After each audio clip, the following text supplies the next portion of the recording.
Jeigu jaučiam raumenų maudimą, reiškia, buvo pakankamas krūvis fizinis, reiškia, nuovargis jaučiasi, tai būtų gerai, jeigu įmanoma, įlysti į karštą vonę ir daryti tokias kaip ir kontrastinės vonės, tai šiltesnį, šaltesnį vandenį pilti ant raumenų. Geriausia tai šalta, po treniruotės šaldyti reikėtų.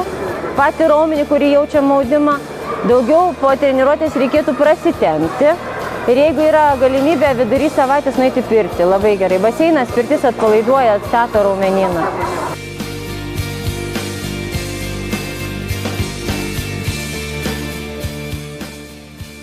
Kiekvienam bėgiojančiam asmeniui reikėtų žinoti, kad tai yra labai svarbu režimas.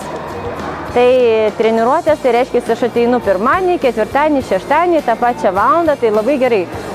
Prie fizinio krūvio organizmas pripranta ir jisai netaip reaguoja stipriai.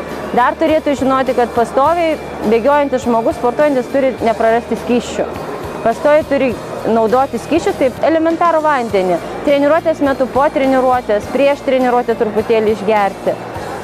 Aišku, vartoti namų maistą, ne kažkokiuose užeigose ten ar McDonald'uose tuo labiau.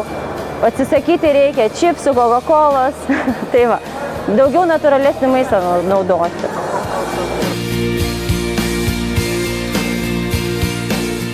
Žmogus sutvertas judėjimui, jeigu mes nejudam, mes mirštam, mūsų ląstelės žūva.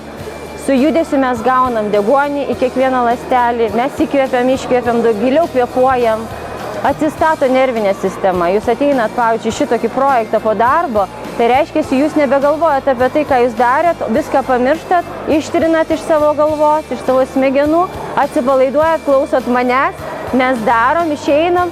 Aš čia kaip paklausiau vieno iš žmonių, praeitą treniruotę, man atrodo, sakau, kaip jūs jaučiatės, nes jau mėno laiko praėjo po projekto, kai mes pradėjom lapkričio 1. Tai labai gražiai man atsakė, mes labai gerai miegam.